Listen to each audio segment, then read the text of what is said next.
Video start करने से पहले एक disclaimer, read it carefully. Friends, जो पहली न्यूज़ आ रही है वो आ रही है डीफाई टोकन के लिए। बिटकॉइन का जितना भी सेल ऑफ हुआ है, उससे जो डीफाई टोकन है उनका प्राइस बहुत ही ज़्यादा नीचे गिरा है। मतलब डीफाई टोकन्स पे उसका सीधा इफेक्ट पड़ा है। पॉपुलर डीफाई टोकन की बात करें तो आप जानती होंगी वाईएफआई हुआ, एवे हुआ, यूएनआई हुआ, मेकर हुआ, कंपाउंड हुआ। ये डीफाई टोकन्स हैं। इनमें जितनी ज़्यादा मतलब जितने जल्दी ये ऊपर गए थे ना, उतने ही ज़्यादा इनमें गिरावट देखने को मिली है। वाईएफआई की बात करूं अगर, तो इसमें जो पहला डिप हुआ था उस डिप में इसकी वैल्यू सिर्फ 1.4 थी, ठीक है। और जो दूसरा डिप आया है इसमें इसकी वैल्यू लगातार गिरकर कितनी हो गई है, 0.7 हो गई है बीटीसी के पेयर में। ट्रेडर की जो न्यूज़ आई है उसमें उन्होंने कहा था कि अगर आप इसको 0.9 पर बाय कर पाते हैं तो आपके लिए इसमें अच्छा रहेगा, ये आपको प्रॉफिट देने लायक रहेगा। अगर आपने इसको 0.7 पर बाय किया है तो इसको आपको आगे चलकर अच्छा गेन मिल सकता है। और अगर आप जैसे डीफाई टोकन का जो ऑल टाइम हाई है वो है 164.2 बिलियन डॉलर। और इसका जो अभी लो है, करंट लो है, वो आ रहा है 93.34 बिलियन डीफाई लामा के डाटा के अनुसार। जो सेकंड न्यूज़ आ रही है वो आ रही है बिटकॉइन व्हेल्स ने इस डिप में भी 122.588 के बीटीसी कॉइन मार्केट से एक्यूमुलेट कर लिए हैं अपने लोएस्ट प्राइस में। इससे जो व्हेल का गेम है वो तो समझ में आ ही रहा है, समझ में आ रहा है कि व्हेल्स क्या चाल चल रहा है। व्हेल्स ने मार्केट से 122 के बीटीसी एक्यूमुलेट करके रख लिया है। व्हेल्स ने ही मार्केट में मैनिपुलेशन किया है। इससे जो मतलब छोटे ट्रेडर्स हैं उनको बहुत ज़्यादा लॉस हुआ है। जो टूरिस्ट हैं वो तो इस मार्केट से निकल ही चुके हैं, इस मतलब जो उनको नुकसान होकर।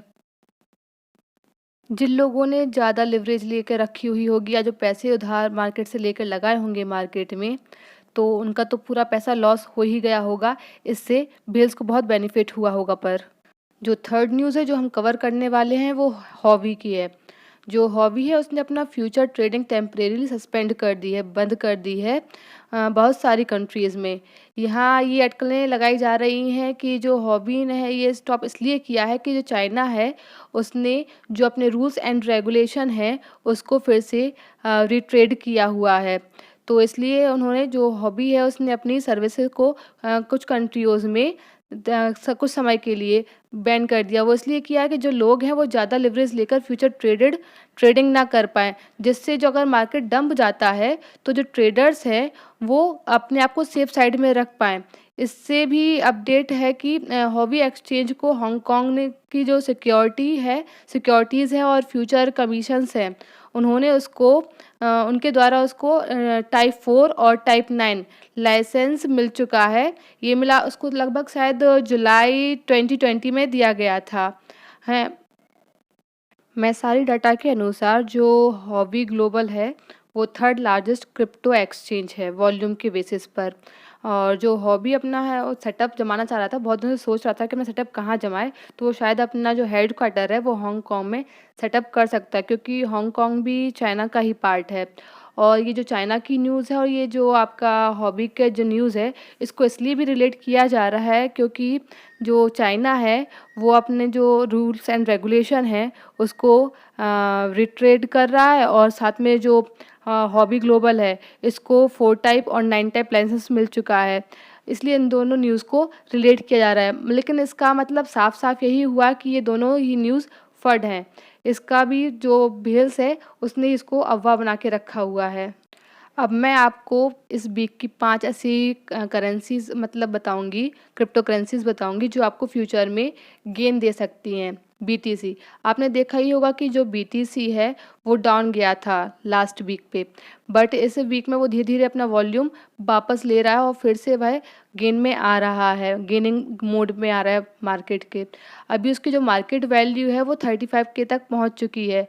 और इधर से अगर हुआ तो वो ऊपर ही जाएगा या नीचे जाएगा ये तभी हम नहीं बता सकते हैं। हाँ, पर लेकिन आपको प्रॉफिट ही हो सकता है इससे।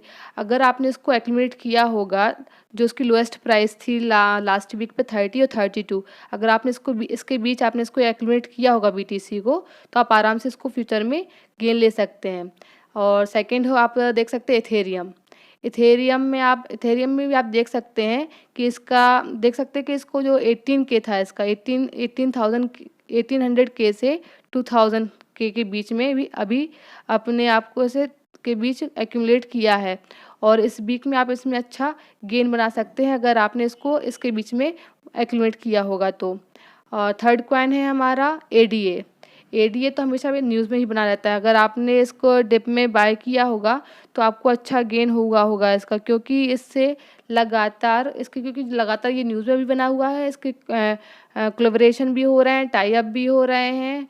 और अगर आपने इसको देखा होगा तो ये अपनी जब फर्स्ट डिप आई थी तब भी इतने लो में नहीं आया था, और सेकंड डिप पे भी अभी ये इतने डिप लो में नहीं है, अपने बराबर मार्केट प्राइस पे चल रहा है। ऐसे ही आप सोल का केस भी देख सकते हैं, मैटिक का भी देख सकते हैं। और मैटिक का आपने देखा होगा बीटीसी के मुकाबले जो मैटिक है वो उसने जल्दी बाउंस बैक किया है। अगर आपने देखा हो इसको, इसकी जो वैल्यू थी वो 0.7 और 0.8 के बीच करीब आ गई थी, बट अभी जो इसकी वैल्यू है लगभग 1 के आसपास आ चुकी है। तो आप इसको भी आराम से बाय कर सकते हैं, और इसमें आराम से फ्यूचर में आराम से बिल्कुल आपको प्रॉफिट देखने को मिल सकता है।